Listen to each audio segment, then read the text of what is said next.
मुस्कुराते हुए अपना सर्वस्व न्यौछावर कर दिया। और इसी का एक ज्वलंत उदाहरण है पत्थरघाट कृषक विद्रोह। असम के इतिहास में स्वर्ण अक्षरों से लिखा गया था। ये इतिहास है 130 साल की।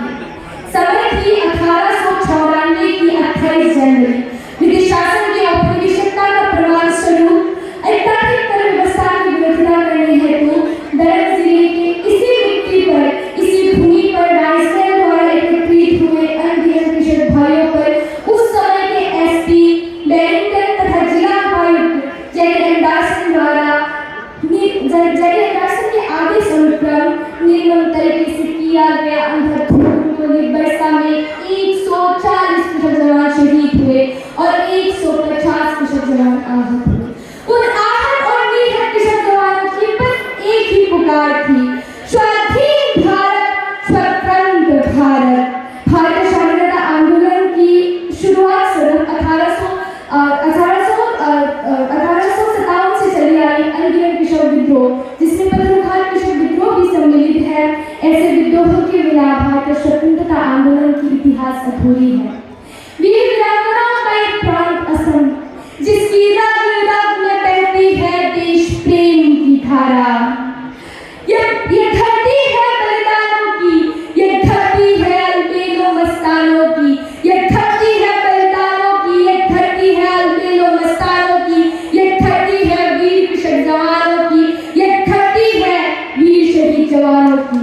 गूंजता रहेगा ये जहां, गूंजता रहेगा इस जहां में ऐसे इतिहास लिखी है पत्थरघाट के इस धरा में। गूंजता रहेगा इस जहां में ऐसे इतिहास लिखी है पत्थरघाट के इस धरा में। गुजारिश है मेरी भारत सरकार की आज इसी भूमि से कि इस भूमि के हर एक वीर वीरांगनाओं की वीर गाथा, उनकी वीरत्व, उनकी शौर्य, उनकी साहस को विश्व दरबार में स्वीकृति मिले। यहीं पर मैं बोलना चाहती हूँ, एक मेरी श्लोक मैं यहाँ पर सुनाना चाहती हूँ। वो श्लोक ऐसा कहती है कि कर्मण्येवाधिकारस्ते मा फलेषु कदाचन मा कर्मफलहेतुर्भूः माते सर्वस्व अकर्मणि। विश्व प्रसिद्ध धर्म ग्रंथ श्रीमद् भगवद गीता भी साक्षी है इस बात की कि तुम्हें केवल कर्म के अधिकार है, फल की नहीं। और इसी का उदाहरण स्वरूप सहस्र अतिरथी भारत माता की सुसंतान वीर वीरांगनाओं की कर्म तथा अनगिनत संघर्ष के परिणाम पर आज हम इस खुले आसमान के नीचे गर्व से स्वाधीन होकर खड़े हैं, क्योंकि हमें गर्व है अपने देश पर, हमें गर्व है अपने देश के वीर वीरांगनाओं पर, हमें गर्व है अपने देश के कृषक भाइयों पर।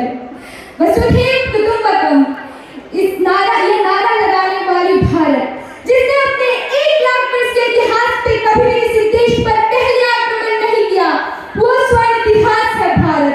दुनिया की सबसे तेजी से बढ़ने वाली अर्थव्यवस्था, जहां विश्व की सबसे बड़ी युवा आबादी रहती है, उन युवाओं के रग रग में दौड़ती हुई सुर्ख लाल रंग है भारत। भारत जहाँ फरिश्ते आसमान में नहीं, चलिए ही उन्हें जवान कहते हैं, जो -53 डिग्री सेल्सियस के ठंड से लेकर 52.4 डिग्री सेल्सियस की गर्मी में भी सीमा पर तैनात होकर अपने वतन की, अपने देश की रक्षा करते हैं, वो वीर जवान, वो वीर सैनिक है भारत। भारत जहाँ देश को देश नहीं माँ, भारत माता माना जाता है। ऐसा अगर भारत के नागरिक होने पर हमें भी अपने आप पर गर्व महसूस होता है, क्योंकि मेरा भारत महान था, महान है और हमेशा महान रहेगा। मेरा भारत महान था, महान है और हमेशा महान रहेगा। हमारा हौसला दिल में बुलंद, तो एक दिन सारा जहां जय हिंद कहेगा। अन्य सभी कृषक वीर तथा कृषक शहीदों को पुनः नमन करते हुए, इस धरा की जयगान करते हुए, सभी कृषक शहीद, कृषक वीरों की जयगान करते हुए तथा भारतीय स्वतंत्रता संग्रामी और सभी शहीद वीरों की नमन करते हुए, मैं भारत के प्राक्तन प्रधानमंत्री अटल बिहारी वाजपेयी जी के सुर में सुर मिलाते हुए अपने वाणी को विराम की ओर ले जाना चाहती हूँ। अटल जी ने कहा था कि भारत कोई भूमि का टुकड़ा नहीं है, भारत कोई भूमि का टुकड़ा नहीं है, ये जीता जागता राष्ट्र पुरुष है, ये वतन की धरती है, अभिनंदन